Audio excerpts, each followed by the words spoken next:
Tonight on Football Focus, you'll hear from head coaches Justin Bienkowski from Port Allegany, Ridgway's Mark Heindl, Matt Bodamer from Kane, and Chris Dworek from the St. Mary's Flying Dutch. Our special guest is former Smethport Hubbard running back Mike Cioffi. He helped lead the team to the 1992 state championship where they finished as runners-up to Scotland School. Hi, I'm your host, Bob Parana. Before we get to the chats, let's look back at Week 1. Lopsided scores dominated the Port Allegany Gators. Last year's Class A state runner-up opened with a 70-33 win in Bradford. Crants City defeated the Dutch 61-6 in St. Mary's. Kane was a 34-8 home winner over Smethport. Keystone dubbed Brookville 55-6. Union AC beat Otto Eldred 42-6. Cameron County defeated Bucktail 54-6. Montauk shut out Cowdy 17-0. And Punxsutawney blanked Brockway 31-zip. The only two-score game was Red Bank's 32-21 win over the Ridgway Elkers. In non-league play, last year's 3A state runner-up Central Clarion was defeated by Kirkland, Ohio 30-7, and the DuBois Beavers beat General McLean 56-35. This week kicks off this very evening and is ready to go as we roll the show. Union AC is hosting Red Bank Valley. Friday, the Elkers visit Smethport. Port hosts Montauk. The Kane Wolves travel to Countersport. St. Mary's is in Brockway. Central Clarion visits Keystone. Otto Eldred makes the trip to Bradford. Crants City hosts Brookville. Punxsutawney travels to DuBois, and in non-league games, Bucktail is at Renaissance Academy, and Cameron County hosts West Branch. Let's get to the interviews. Justin Bienkowski, you are number one on the program this week, coming off the win over Bradford. What was it, 70-33? Hey, it's the first game. Give me some thoughts about that, Coach Bienkowski, because it was a deal where, hey, we got to see what these kids got. And your kids, especially Aiden Bliss, 4 touchdowns, 5 touchdowns, threw for 1. Brennan Philhart, it was a game that you needed to play to see what you got. Give me some thoughts. Hey, first of all, I appreciate you having me on. It's always great to talk football with a local legend. However, as I told the guys today when we broke down some film, I was super pleased with their demeanor and super pleased with their sportsmanship and super pleased with their effort. Obviously execution-wise, we're going to fix some things. Some gap assignments, some busted here or there type of assignments. But we won. We were very proud. We had 0 turnovers. We had 0 procedural penalties. Nobody was offsides. Nobody false started. Just a couple extra effort, adrenaline, penalties, but nothing that was aligned incorrect, shift incorrect, moved too early. And my personal favorite is we had 0 cramps. Yeah, in week 1. I grew very happy with how our guys were prepared. But as far as the kids, and you had mentioned Aiden, you mentioned Brennan, but collectively I was really, really proud of our kids in regards to, the way they handled themselves when we were up and we had some of our lesser, grade-wise level JV kids in there. And it was good. Abe did his thing. We talked about, you and I had talked about, and I talked about with our team, we're going to have some fun. We're going to do some non-traditional stuff. And we as coaches wanted to put as much as we possibly could on tape. And, the other coaches have to, the more you see, the more you got to prepare for. And just watching the smiles on the kids, man, and, the fun, true joy. It was great. But most proud, I'm always proud. Our kids deserve so much of the credit because of the work they do and how you saw how prepared they were if you watched that game. Yeah, they were, and it was like, first play from scrimmage. But you brought up a really good point about the cramps because other games I'm watching, God, it was every 10, 15 minutes. The other thing, Justin, too, and I know JJ had said it on last week's show, is,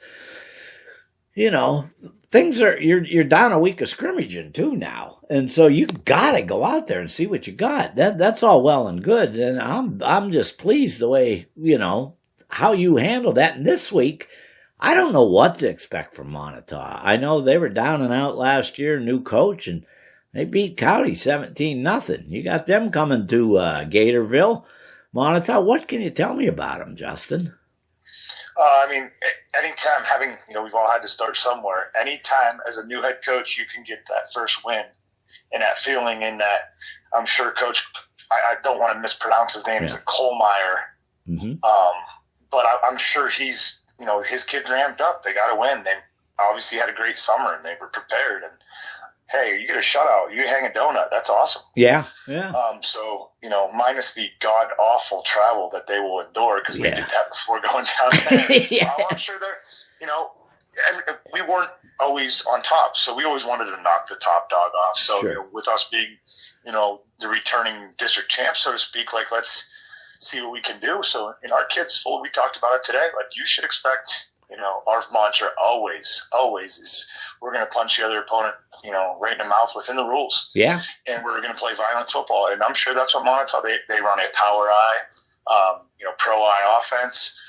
They're not really deceptive. They're coming right at you. And if our kids aren't ready and we get blown off the line of scrimmage, then, that's something we got to make sure we're ready for. Yeah, because there was kind of a season-changing performance in Ridgway that kind of spurred you on with the Elkers, because you're the guy they're gunning for, buddy. You're the Raiders now. Boo! Yeah, I mean, the part for us, and going back to Ridgway, we never talk about previous seasons, but like Ridgway did exactly to us what we tried to do to everybody else, and they punched us right between the mouth, and we struggled to, stagger to the end of the fight and won by TKO, I believe. But as far as what we want to do to other teams, you have to stop us for 4 quarters. You have to. Brendan Philhart showed our diversity.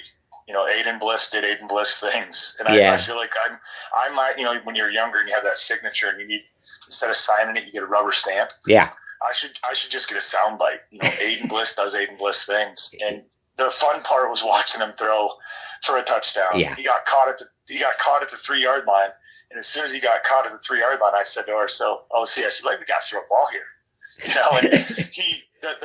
and we tried to put everything we could on tape from a strategic standpoint. So now that safety that's going to run the alley, or that corner that's going to press the edge, now they might sit back because Aiden has shown he can throw a 5, 10, 12-yard, route. Yeah.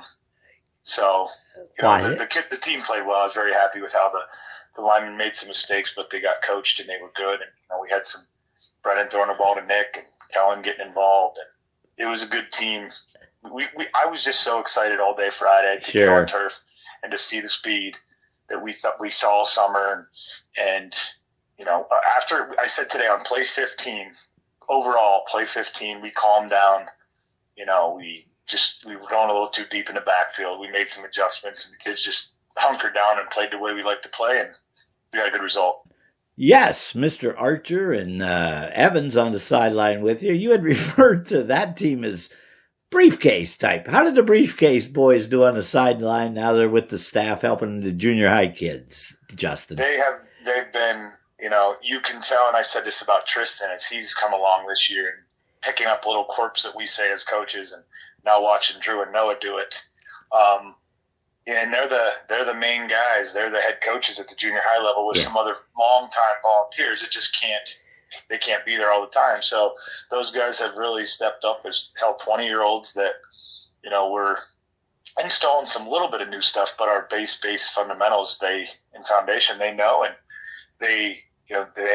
these seniors were freshmen when Drew and those guys were seniors. So, there's a respect. It's anything you can do to help us get better. So those guys are picking it up, and I think they're a little bit still. Their minds are spinning in terms of the adult world coach aspect. But I always tell Drew, paperwork season's over. The first couple weeks and all the paperwork and stuff of that nature. But they've been great. It's great for our program, dude, because it's a testament to all. I've talked to this building relationships and developing good people, and when you got good people that proverbially helped get this ball rolling in our program that want to come back and participate, heck yeah. Yeah, that's one of those, that's what it's all about. Let me ask you, we got a big one in a couple of weeks, Central Clarion. We're not going to talk about that till we get there because we got Montauk. But has your, how would you characterize your team, Justin? I mean, that might be hard, but is there same identity as last year, something new going on? I mean, if I said, describe your team to me, what would you say?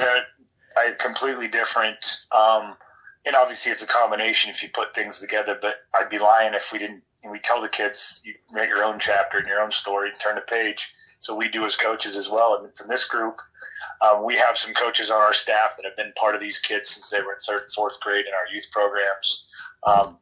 And Aiden, Nick, Ethan, Tristan, that group of seniors, the same formations that they've grown up on. We've done 7 through 12. So I would call this team like it's the part of the family that's just their turn. Yeah. I told you that, I think that's last week. You had Aiden and Nick were sideline managers all the way up until they got to 9th grade. And just the group of our sophomores with Chase Boyd, and Brendan Philhart, and their freshman Aiden Bachman, they've all been sideline managers forever. And it just honestly would turn from getting balls, getting water, getting tees to I'm now going to go tackle. Yeah. So it's a very, very football savvy team that is close knit and is led by some super good dudes that are 16 and 17 and 18 years old. So I'm privileged, and I would say this. I sent a message to our captains. This is the first time in my 10 years as a head coach. I told them, I said, it's your team. You guys have proven that you can handle it. I'll facilitate. Coaches will organize, but you guys go run this team, and we'll just make sure we dot our I's and cross our T's. That's a special team because when your leaders basically just need an adult around because that's the rule. Yeah. You know what I'm saying? That's all I I love need it. is for. We facilitate their plays and we call the blitzes or we put them in positions to be successful. But, there's times where I'm coaching a younger kid and Aiden Bliss is standing right next to me. Or Nick Wolfong standing right next to me, just absorbing it. Yeah. So it's cool. It's really cool. It's a different identity every year, as we've talked about. But with this group, they're locked in. We're doing some fun things. We talked about some film today. We're doing some quirky little neat fun things on the field during practice and games, trying to have fun because it is a game. Yeah. But as I said, make no mistake, we are locked in 100%. And you look in Ethan's eyes and Aiden's eyes and Brennan and those kids, and they're locked in. They know. That's amazing to see that, too. Hey, opener at home in Port Allegany. We encourage people to tune into the Gator Network. Anything special for the opener, acknowledging last year? Or anything good that fans can look for? Or is that a secret? Or shut up, Parana? All I can tell you is we're going to be expecting it. We had a wonderful crowd last week over in Bradford on Friday. We're expecting people to come out. Our youth program is great in supporting our program as well. So I would say it's going to be an opportunity for our kids to put on a show. It's, as we like to call it as coaches, it's just another party. These kids work way too hard to take it too serious. We're locked in. We're going to have fun. And, we're going to have a lot of black and orange and black. Go Gators. All right. Dude, always a pleasure. Coach Bienkowski, I can't get the image of you in the Ram jersey. You might have to throw it up on the screen here to show your athletic prowess. But you know how I feel about you, buddy, and I'm looking forward to hopefully getting up to Gatorville, but just keep doing what you're doing, man, and just enjoy it like you are, Justin. This whole thing, life, let's find some joy, man, and you bring it to me, and you bring it to a lot of people, dude. You're a special cat, man. We appreciate you. We always up here in Gator Nation appreciate you, bro. You're always welcome. All right, dude. We'll talk to you next week, my friend. Take care. Mark Heindl, head coach of the Ridgway Elkers, joined us on Football Focus. Mark, Friday night, you guys did yourselves proud, and I got to tell you, it was a situation, you were the closest game in the district, and it wasn't a matter of hanging, it was a matter of you going for a win, and that's got to thrill you guys against Red Bank. That was, they were loaded, you guys held your own, and more, Mark. We did, and take nothing away from Red Bank, because they are the real deal, and returned a wealth of returning players from last year into this year, especially with Braylon Wagner. But obviously the game didn't start out the way we had liked, down 19-0, but we had opportunities to punch the ball in there at numerous times, up until about 5 minutes to go in the second quarter, and it just clicked. Yeah. And to see the way that, the kids felt that they could do it, they could move the ball, we stopped them at key drives, and obviously, forced 3 turnovers off a very good Red Bank football team. But, at the end of the day, the scoreboard tells you, who got the win and who got the loss. But for us, that was a huge, huge momentum shift moving forward. I think the biggest thing for me, Mark, is you guys had wonderful coverage in Gold and Huffman. They just made catches that kids just don't make. It wasn't lack of coverage, man. They are gifted athletes, but again, take nothing away from our kids. Just the way, and Coach Crisp has done such a great job of installing a new defense this year, and just to see the way the kids were gaining confidence as that game went on. And in years past, nothing against any of the kids we had prior. I think if it would have started out 19-0, I don't think it would have been as the ending would have been as close as it was for us. For these kids here this year, they're hungry, and they realize that obviously hard work pays off. And to see the way that the game unfolded, I think that our kids just got more and more confidence, and we're excited about going into this week.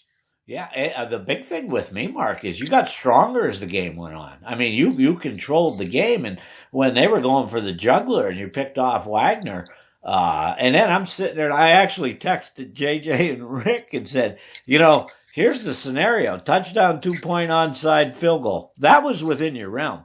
That's just the fact that you're down 19-0, and there's an actual scenario. Damn, that was some good football, buddy.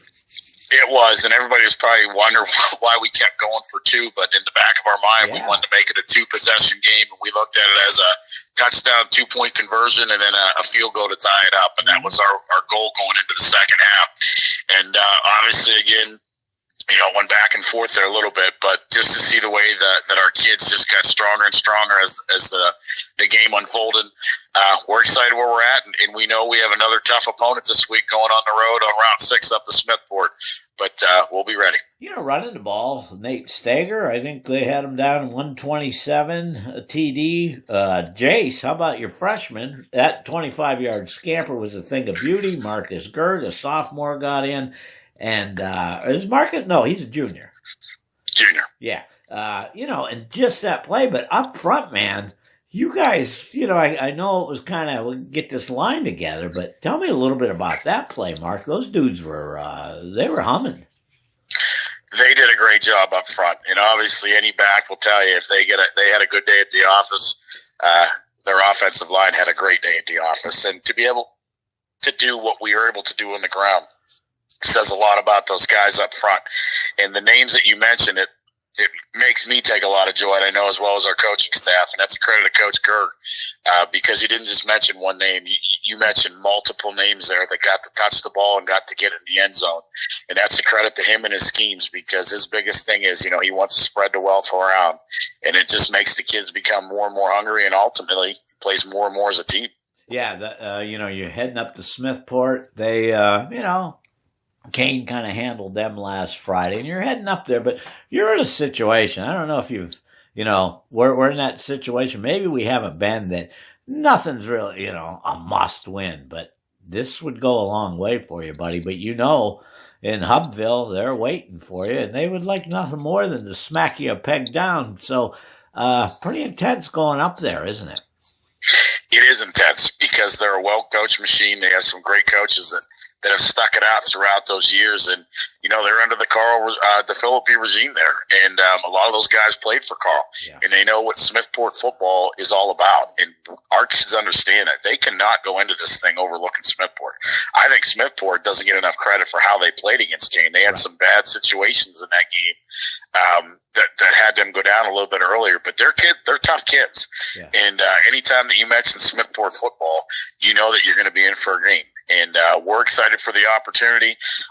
Obviously, it's the next game on the schedule, but obviously we know a loss does not do us very good in the long-term effect, and a win gives us an opportunity to bring 600 for our program. And there's not very many programs throughout District 9 and the state of Pennsylvania, not even throughout the United States, that could say that their football program has a chance to go for win 600. Oh, that is incredible. Breaking news for me. So that's something to look forward to. Yeah, I mean, with Smethport, they're kind of similar offensively. The one thing, too, though, Mark, I did notice that you do have a passing game when needed. I mean, you had some, there were some things guys maybe weren't there, but it's going to be open for you. How's that feel for you? Well, going into the off season, we knew that we definitely caught some teams off guard last year with being able to run the ball the way that we did, and to amass almost 3,600 yards on the ground says something. But any good team is going to scout that and look at that and do everything they can to load the box. And Coach Kerr has done just such a great job to incorporate the pass a little bit more, just to loosen the box up and give our run game a little bit more of an opportunity. So last week we threw the ball a little bit more than probably what we wanted to, but it adds another element to what we want to do, and hopefully it catches teams off guard a little bit. Yeah, well, that's the one thing. Talking with coaches Justin up in Port, that wasn't really a big task for him against Bradford. But the one thing he says, we want to show as much stuff as we can so people struggle to prepare for us. And that kind of plays into your hand with that passing game. And again, Smethport, very similar.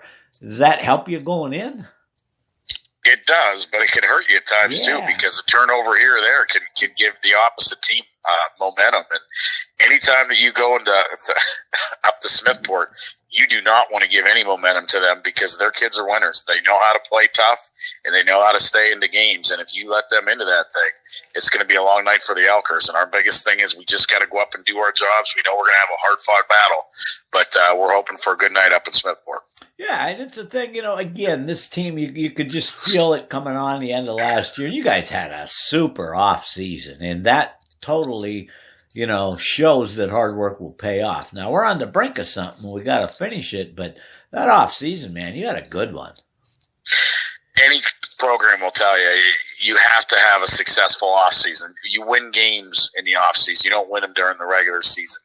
And these kids today, I feel for, because they have a lot of pressure on them, compared to years past, because now you're not just competing with football, you're competing with winter sports, spring sports, travel teams. Yeah. And at the end of the day, being a small single-A school, you're competing against each other. And ultimately, the kids still got to have a summer vacation. But I credit a lot to our kids, because they sacrificed a lot of things to be part of football.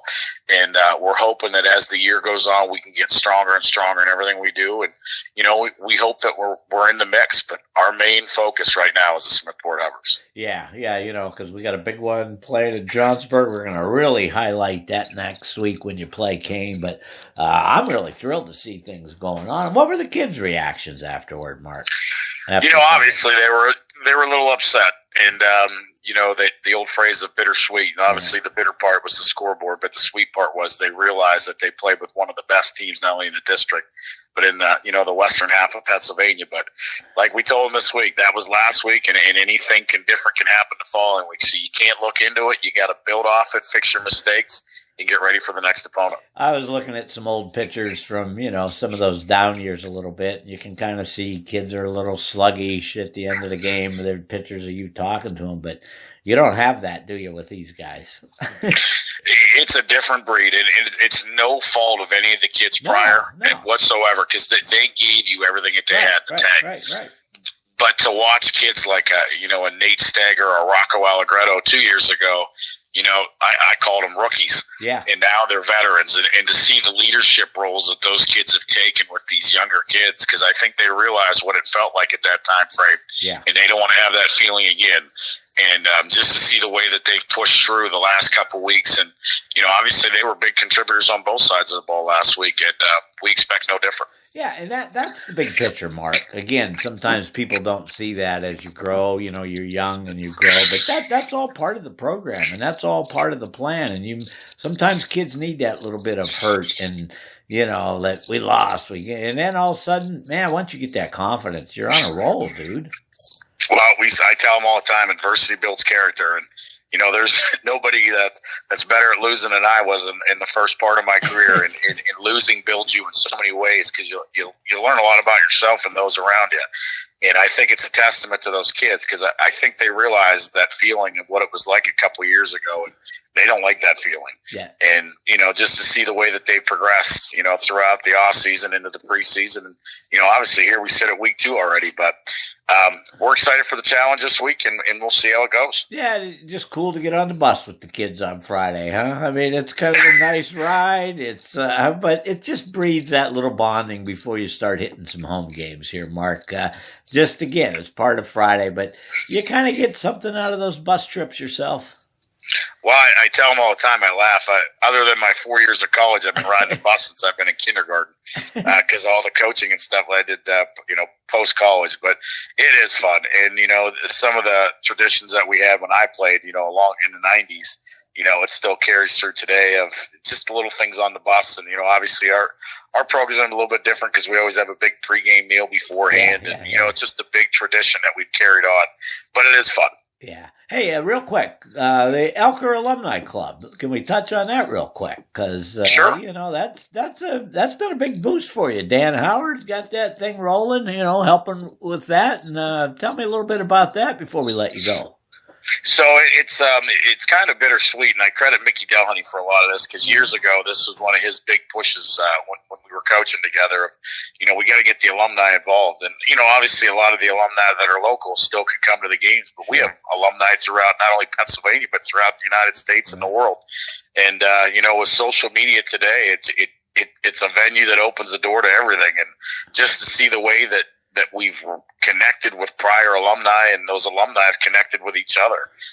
It's been pretty cool. And every week, since, preseason into last year, Dan sends out, a little snippet of, the prior week and what took place and, what's upcoming this week. And we just keep gaining more and more people. And it's really neat because people don't realize how football can connect you throughout, not only just for your playing days, but throughout life.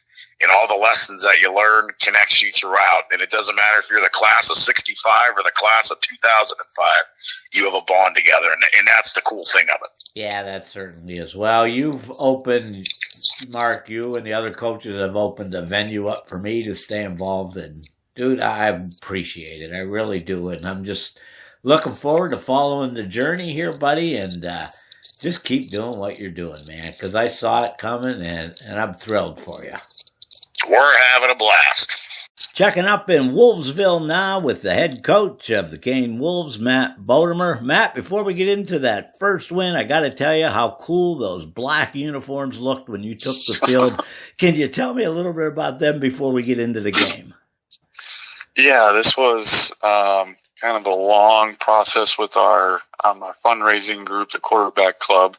But there's a history in Kane, something called the Black Jerseys, and it's about our defense, and it's in practice, actually, and only kind of like the real dudes get those black jerseys handed out to them in practice after they've been tested in a game. So kind of taking that history and kind of turning around, getting these kids some new alternate uniforms that they were super excited about. They loved them. Yeah, I got to tell you, too, they made you look fast, too, but you worked fast during your 34-8 win over the Hubbers and Paul R. Miller on Friday. Tell me a little bit about your thoughts on the game. I mean, Eric Novosel looked sleek at quarterback. He had a touchdown pass, ran for one. Evan Anderson, 24 carries, 146, 3 TDs. Preston Darr had a TD grab, and you got a kicker in Tyson Bouchard that I think we could probably see some field goals from. Wrap it up for me. Give me some thoughts. Yeah, I think first and foremost, we started off, we played very well on defense, which is kind of our game plan. Mm-hmm. We want to beat defense first, run the ball, control the clock, and we did all those things really well. Didn't necessarily put up a ton of yards on offense comparatively to some other teams in D9. But when you look at our time of possession, it's kind of exactly what we want to do. And we were super efficient doing it. 0 turnovers, 70% completion rate throwing the ball. So super efficient. Yeah, I couldn't really be happier with how we got that one. Yeah, I fast and furious. It was right from the start, buddy. Yeah, you guys just, it was just so awesome to see that moving. And now we go to Cottersport on Friday, and you got a chance to go 2-0 for the first time since 2019 when the Wolves advanced to the D9 2A semifinals. That would be kind of, you said coming in, we have expectations. You got to keep it rolling, but what can you tell me about Cowdy? It's kind of a tough one being down in Montauk, but they were beat 17-0, but give me some thoughts on your opponent. Yeah, it's going to be definitely a different test, kind of like the polar opposite in terms of what we need to focus on our defense. Smethport with their wing tee, run the ball first, sprinkling some passes. Cowdy likes to spread it out. So switching up the defense a little bit in terms of just kind of our thought process. And so it'll be a good second game, a good second test for us, especially on defense. And offensively, kind of continue to do what we're doing. And like I said, they just kind of have a different team than what Smethport does entirely. So it'll be nice to get a different look. Yeah, that's kind of cool. How are the kids after the game? I mean, again, not one game does a season make, but just to kind of get over that hump and keep on that little bit of roll you got on last year, they had to be thrilled at the end of that game. Yeah. I mean, it was super exciting. We have a lot of great kids on our team who we preach family, and so kind of spreading the ball around. Everyone was getting touches. Everyone was having a good time. We were able to get everyone in the game that was dressed, so that's awesome. So a lot of positive thoughts there. Only negatives is how much cramping we were doing. I was talking about that with other coaches too, and it's like, again, we're kind of, things are off a little bit, starting a little earlier, and we kind of missed those two scrimmages. What's your thoughts on that? I mean, it a little bit different than before, but is that something that maybe you almost had to treat that game like a scrimmage of sorts?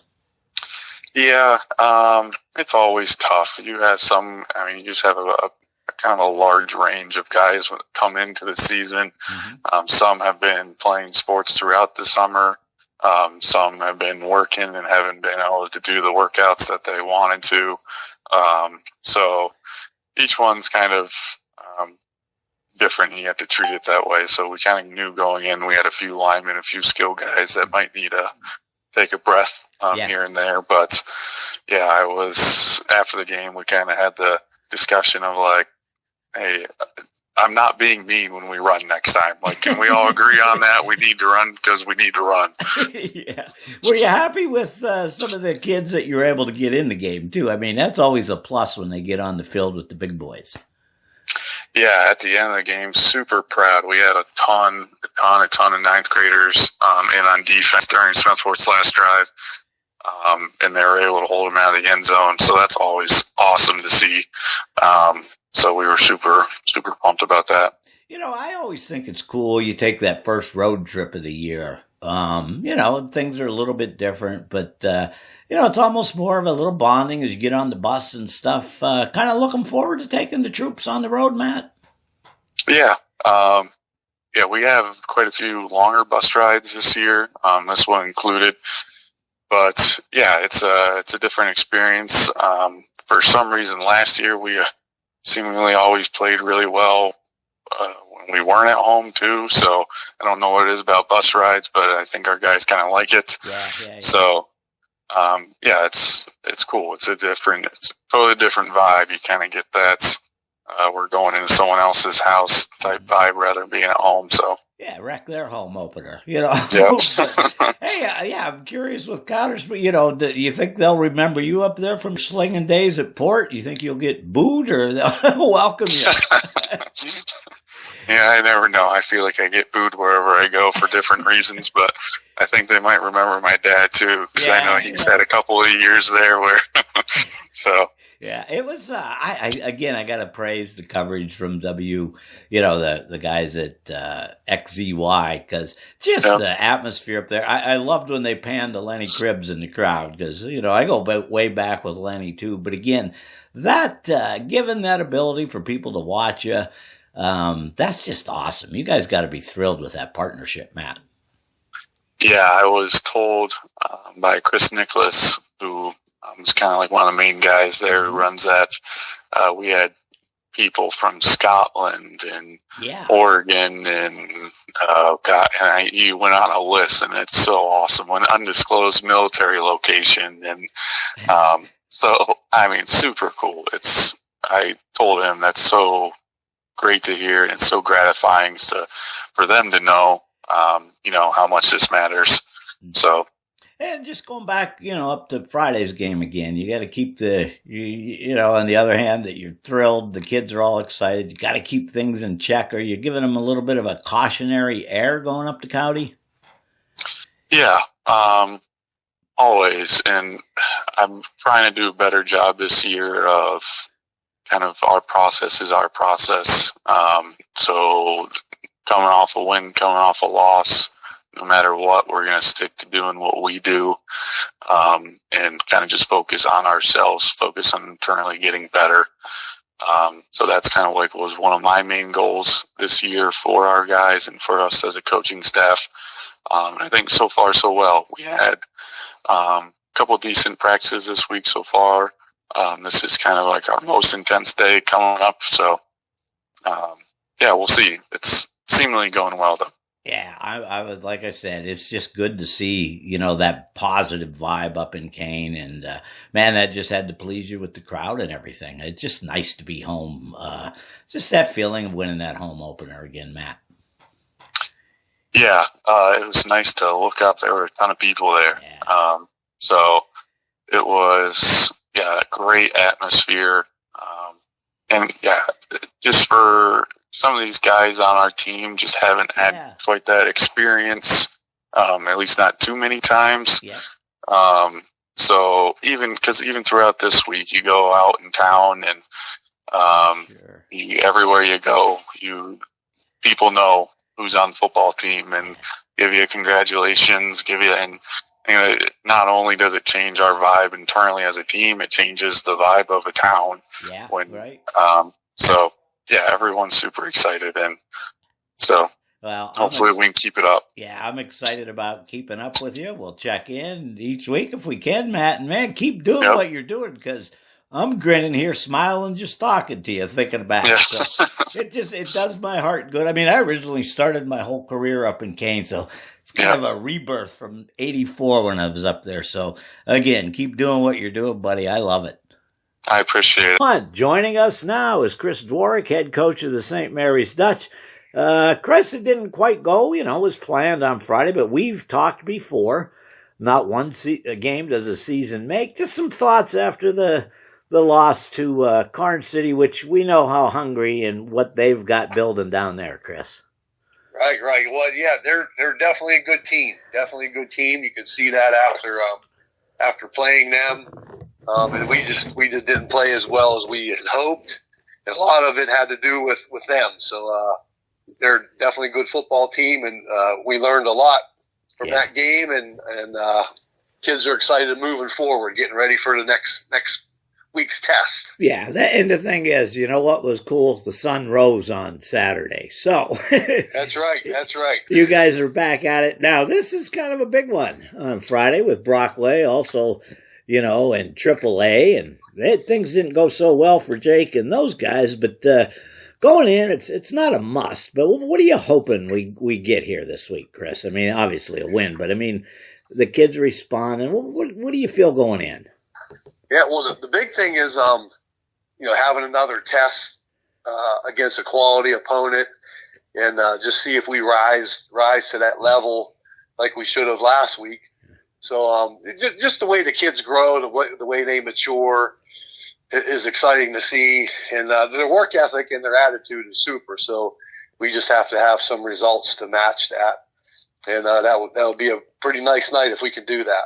Yeah, I mean, Brockway, they had their time last year, and you guys in AAA, revamping things a bit. But again, it is a situation where this could be a big momentum builder for you going the rest of the way, Chris. And again, I sometimes think that fans might not get the big picture, that these kids they're ready. They want to play hard. They do play hard, and it's just a matter of it coming together, and it eventually will. So there's not pressure, but it's kind of we would need to get one here. We want to get one here. Yeah. Every week when you don't do as well as you hope, the pressure does build, and there's nothing wrong with that because pressure makes diamonds. So the kids know that. We've said that a few times, and they're excited. They're excited about the next challenge coming up. Yeah. Now, there's always tell me some good things about last Friday. Well, yeah, I know that's a tough one. Yeah. But the kids' attitudes were fine. They tried as hard as they could. They kept trying to pump each other up. So that was always good to see. There wasn't a time where I felt embarrassed because I thought they quit. Yeah. There wasn't a time at all that I felt that way. And that doesn't happen very often because when you're in games like that, it's easy to, do things that you just want to get out of there and all that stuff. So I didn't feel that at all about our kids, not one time. So that was a proud moment for us. Yeah, that is cool. And the other thing is, everybody come away pretty healthy? Yeah, we had a couple of kids bruised up and banged up, but for the most part, kids are ready to practice, and they'll be fine. They'll be fine, ready to go. I'm going to throw this out there just because it's, I'm starting to think as I'm seeing some of those week 1 scores, we've got just the one scrimmage now. It's almost like a scrimmage, isn't it, that first week? We talk about that a lot. The old days, it was really cool set up. You had 2 weeks of 2 days or 3 days, whatever you want to call it, but you had 2 scrimmage games. And those scrimmages, that second scrimmage really meant a lot because you had extra practice time to get ready for that. And there was another team you had to prepare for, or at least, get some experience with. So it's definitely different. It's definitely different because you can't do much contact stuff during heat camp. Sure. So that week before the scrimmage, you're hitting, and then the next week's game week. So it is pretty tough. It's tougher than it used to be. That's for sure. Yeah. Is there kind of a cool thing of going on the road this week, packing up, getting the kids together? I mean, it's a little different, but sometimes those bus trips can be a good thing. Sometimes a bad thing, but sometimes a good thing. Yep. I was just thinking that today. I love road trips. The routine, doing stuff together after school's over, eating together. And you're right, the bus rides are fun. Those kids, they have their unique kinds of music, and they're all singing along. So it is a good time. That's a galvanizing opportunity. So I'm excited for it. Do you got to change things a little because of the 7:30 start? Yeah, just a little. And it's really this is such a close game anyway. Proximity. Yeah. It's really not that bad. I just did the itinerary today, and it's pretty similar to last week because we had a home game. So the times that we do stuff after school are pretty much the same. So that'll be neat. Mm-hmm. You'll have the followers there and the radio stations and all that stuff. I just love being able to sit back and watch streaming and even hearing the guys. It's a whole different world for me, but I kind of see it from a different angle. So in a few weeks, I'm going to be giving you X's and O's and all kind of cool things, maybe. But again, it's the big thing. What do you tell Dutch fans? Hey, people, we got her under control. That's it. Everybody asks, how's the guys? How's this? How's that? And I tell them, hey, the kids are excited. The next day, which was this past Saturday, we addressed some things, gave them some goals to focus on, and that's what they've been doing in practice. Had a good spirited JV game last night, so that cool. Just a routine of moving on. So the kids' attitudes are super, and that's all they can control is that and their effort. Yeah, and I do have to ask you too, because it is nice to have JV games. I think, we've had a problem over the years, teams not being able to field, but just giving those kids their moment to shine has to make you guys in the staff, you and the staff feel really good that you're able to see that, Chris. Yeah, absolutely. It's a full game. Those JV kids get special teams reps. They learn how to, cover on kicks and all that stuff. And you got long snappers and punters and kickers. So we treat it like a first class opportunity for those kids. So they they should realize that all the coaches are there and they're watching them and coaching them up just like kids that play on Friday nights. Nothing's different. Well, I'm certainly looking forward to seeing what happens on Friday night, my friend. As always, I just appreciate it. You guys, it's so cool that you come on with me. I appreciate it so much, and I can almost see you smiling over the phone, Chris, because that's the kind of guy you are. And, dude, I appreciate it, and I wish you guys the best on Friday. Hey, appreciate you too, Bob. I was smiling because any chance I get to promote the game of football and promote Flying Dutch football, I'll take that in a second. So I appreciate the opportunity from you, Bob. Joining me on Football Focus is a name from the past, a blast of the past indeed. Mike Coffey, former Smethport Hubbard. Mike, before we get going, I got to tell you, first time me and Barry were doing one of your games, and we would often kid about it. We're looking, it's like, what's that? How do you... Cioffi. So Mike Cioffi started the game that day, and then we were quickly told it's Coffee. My friend, how are you? I'm doing well, Bob. I'm doing well. How are you? Life is good. I'm just trying to stay in with things here. Hey, I hear the big news coming back to town. And you'll be maybe up in the booth on Friday for a bit, but back to Smethport. Before we get into some things, Mike, how's life and what are you doing with yourself? Life is good. Life is good. I live in the Maryland area currently, right outside of D.C. So, as you can imagine, it's always hustling and bustling in this area. My wife and I own a specialty restoration business down here. Mm-hmm. My daughter's in the restoration business in Maryland, and my son still lives in the Pittsburgh area of Pennsylvania. So, and the reason why I'm coming to Smethport for Labor Day weekend is my mother still lives back in the Smethport area. Oh, that's very cool. So let's talk a little bit about the other day, Mike, I reran the 93 AML championship. Of course, that was the year after you had graduated. But you actually, in the pregame of that, you were talking to Joe Disk and Scott McGuire. So that was kind of cool. And this is a kind of good lead in because Friday night, the Ridgers are in Smethport, so it's a rematch. In fact, Mike, in that replay, we did a bit from the 92 game, and you returned that punt. Just, do you remember of any of that stuff? I think it's hard to remember exact plays. I know J.J. Michaels mentioned a play where he tackled me. Fourth down. And we told him just keep, we don't have to see the replay. You made a great play. We told J.J. Well, that was probably the hardest hit of my life was when J.J. Michaels hit me in the backfield.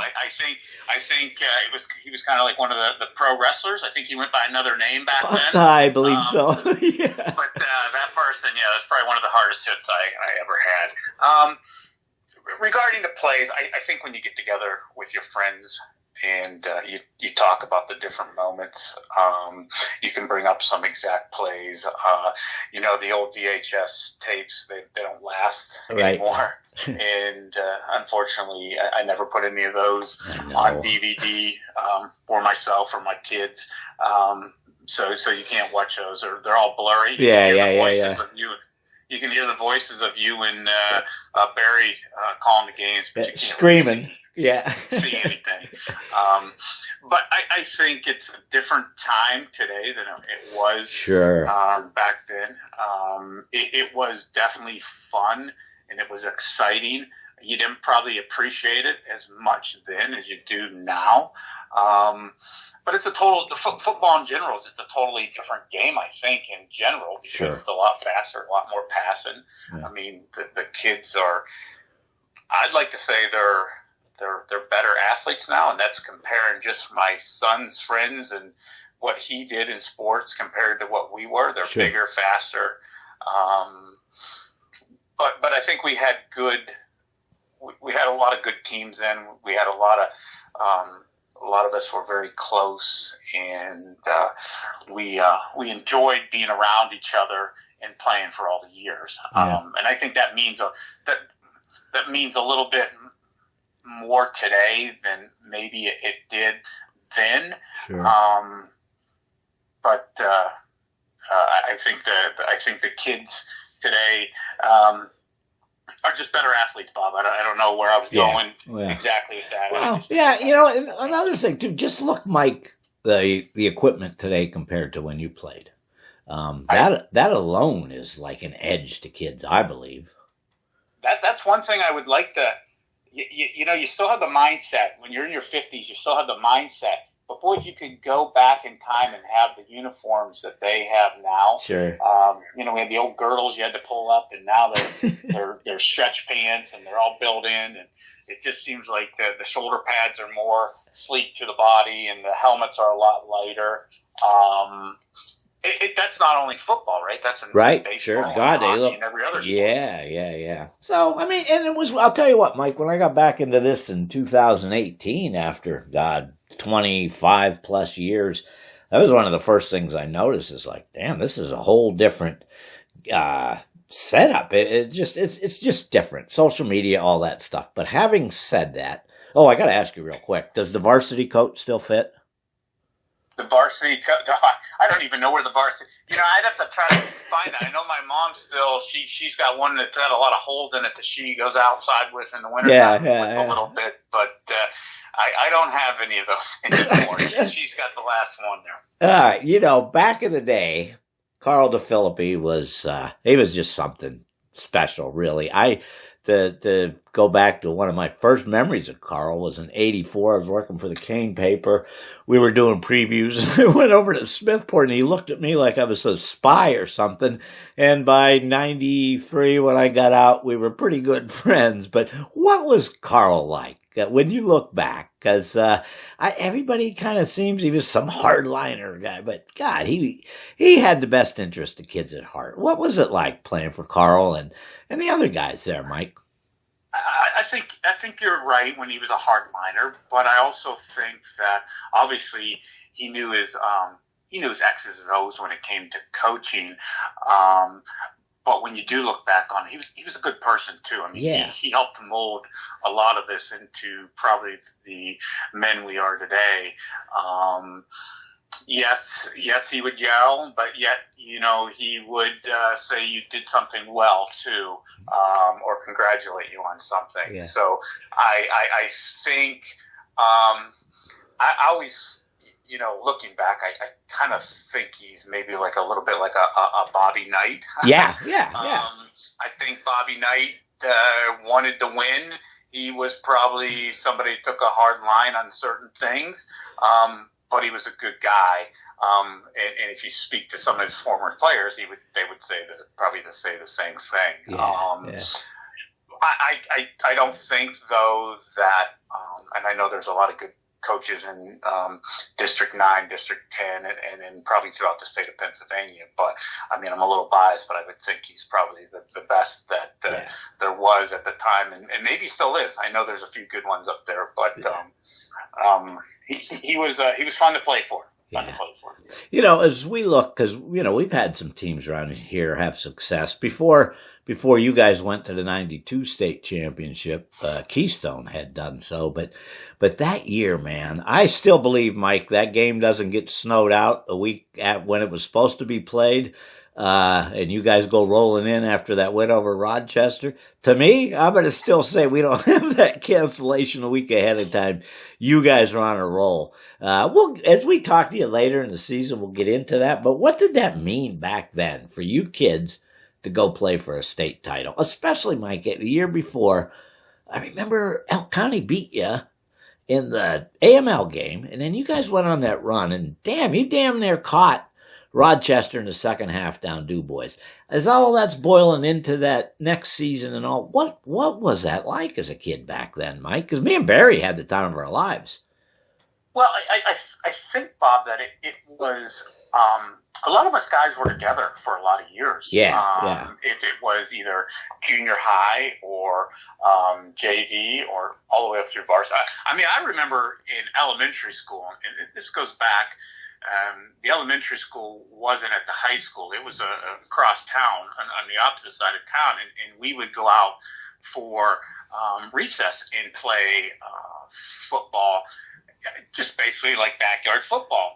And we carried that all the way up through 7th grade. We would still do that together on the weekends. And then 8th grade, 9th grade, obviously we played junior high together. It was all the same. It was all the same players. I mean, yeah, we had seniors in front of us or juniors in front of us, but we just kept moving up.